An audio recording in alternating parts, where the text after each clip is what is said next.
It's a great pleasure and honor for me to be here, to be given this opportunity to share with you the Blue Ocean strategy. It's so good to see so many of you remaining after lunch. Okay, I promise that you will not be disappointed. How's that? Okay, I'm from the UCSI Blue Ocean Strategy Regional Center. We are based in Cheras. It is part of the UCSI University. And we are the exclusive regional licensee for Blue Ocean Strategy in 10 countries. And these are the 10 countries: Australia, Canada, China, India, Singapore, Malaysia, Philippines, this is Singapore, Indonesia, and Taiwan.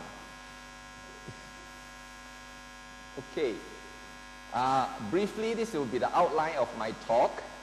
I'm going to cover what is Blue Ocean Strategy and why bother about Blue Ocean Strategy. And then I talk about why is it so difficult to create Blue Ocean Strategy, and then how do you actually create a Blue Ocean. First, what is Blue Ocean Strategy? Okay, it started with these two authors, Professor Kim Chan and Professor Renee Maubon. They are the co-authors of this book called Blue Ocean Strategy. But it didn't just start with the book. They started way back where they wrote a series of very important paper on management. But it culminated in the publication of this book called Blue Ocean Strategy in 2005. Well, it is a very popular book. In fact, it has been translated into 41 languages, became the best-selling management book by Harvard Business School Press. Well, while it is a nice title, Blue Ocean Strategy, what is it? What is Blue Ocean? If you close your eye and imagine that you are by the beach, you know, looking at the blue ocean, what's your feeling?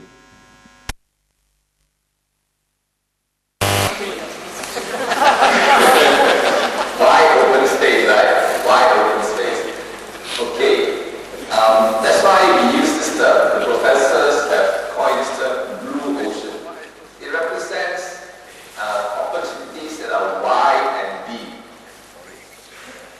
If you turn your clock back, let's say 30 years, can you think of the industries that are today existing, that are very fundamental, that are very important to you, that you use daily, that did not exist 30 years ago? Can you tell me some? Handphone. No, none of you can do without handphone. 30 years ago, it didn't exist. And there are others as well. What if you turn back to 100 years?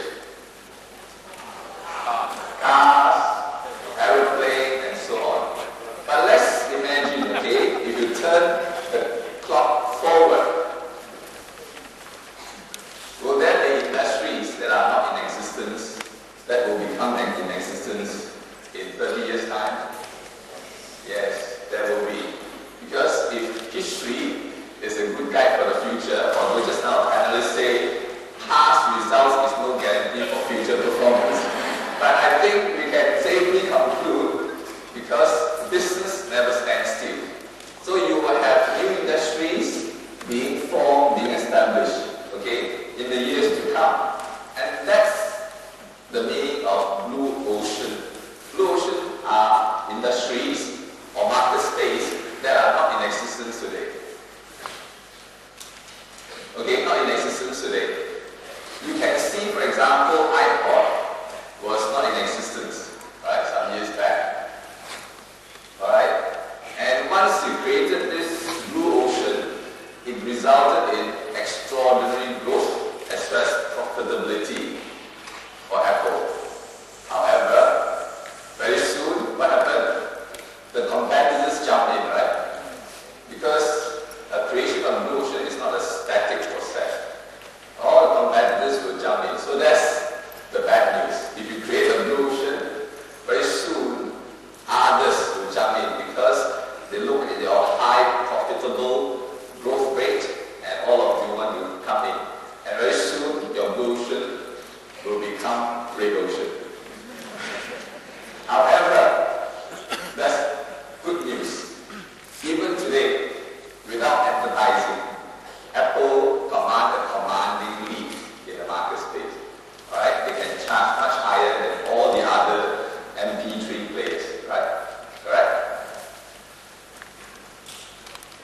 contrast, we use the term red ocean to denote the industries, the market space that are in existence today.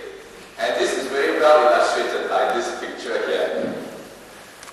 Because in the red ocean industries, there is this commoditization. All the things looks the same. And if you are one of the shoppers here, if you are looking for a product, it is very difficult to see a product that stands out. Is that the situation with your industry? Today you have got 500 over funds. And as an investor, it's very difficult for me to distinguish one fund from another. So that's the purpose, that's the meaning of red ocean. To contrast the two, red oceans really, you know the industry currently, you know the rule of the game, you know who are the players, and you know how to compete. However, the opportunities for growth and for profitability are limited. In contrast, blue oceans, it is the industry that is waiting to be discovered, waiting to be formed. So the rule of the games are yet to be written. And because of this, there's ample room for growth as well as profitability. Okay, you learn about blue ocean, but what about strategy? What is strategy? What is strategy to you? Hello? Are you with me? Hi? Well, different people have different way of defining strategy, and often we use this word very loosely, you know. But in blue ocean strategy, we like to say strategy is an alignment of firstly value proposition, then profit proposition, thirdly the people proposition. Why is it very important to have this alignment of value, profit, people proposition? It has to start firstly about value proposition. I think just now in the morning the panelists talked about what's the value proposition that your industry brings to your investor. That is a key concern, right? Value proposition. Because value proposition start with buyer utility. What's the bundle of benefit that you offer to your investors or to your buyers? Then it is not good enough just to offer value proposition. The other thing that needs to have in place is that you need to have profit for your company. It cannot be that you keep delivering value and then your company is going bankrupt. So for this to happen, we need to have an alignment of buyer utility, the price, as well as the cost to your company. So that's alignment. Finally, the important thing is the people side, right? Many of you are agents, consultants. Whatever the company offers, it has to take you into consideration. There's a people factor that needs to be aligned. So when you have value, profit, people proposition aligned, then you have a sound strategy. And blue ocean strategy is based on the creation of new market space and new demand based on this idea of value innovation. Value innovation is the key cornerstone of blue ocean strategy. What is value innovation? Firstly, there must be an increase in value for your buyers. And in buyers, we need both your existing customers as well as your non-customers, your future customers. And then simultaneously, there must be a lowering of your cost. Then you have value innovation. And how do you achieve this? And in blue ocean strategy, we have what we call a 4-action framework that we systematically pursue value innovation. You pursue your cost down by asking yourself, are there key competing factors, the features that you are offering currently in your industry that you are over-delivering. You over-deliver costs you money, but it means little to your buyers. So these factors, should you be eliminating them? There are factors that you over-deliver, should you be reducing? And then, to raise the buyer value, are there factors that you need to raise? Are there new factors you need to create that has never been delivered before?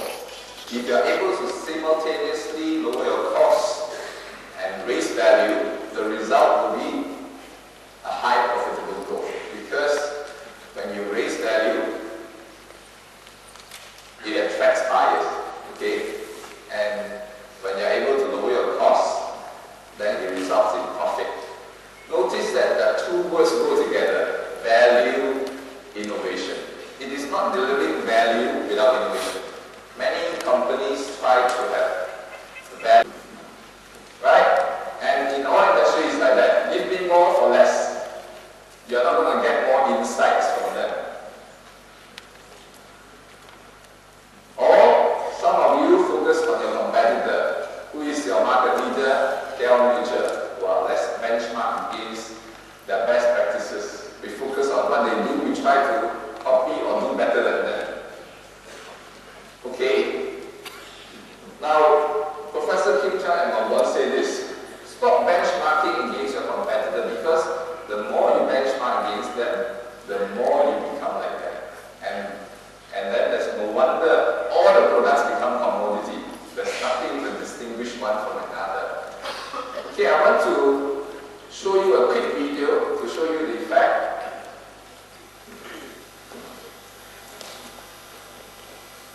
Okay, those of you who have seen the video, don't spoil the fun of others. Just participate and then count, okay? Go back, sorry. Okay, count the number of passes. Okay.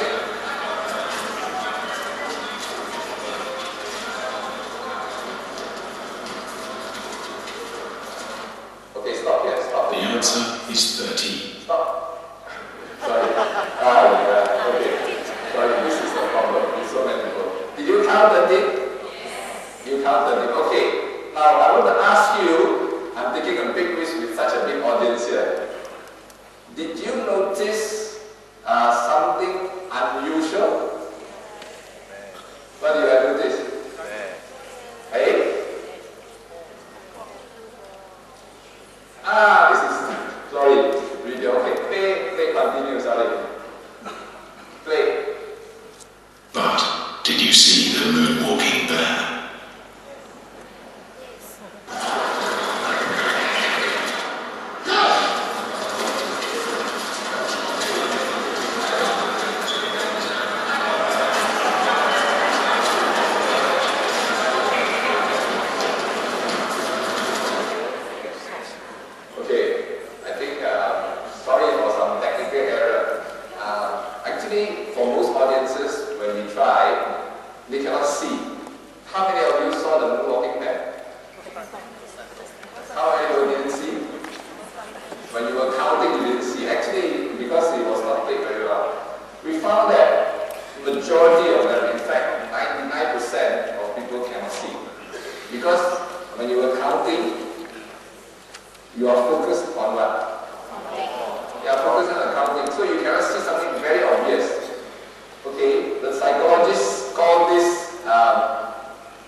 Sure it does, right?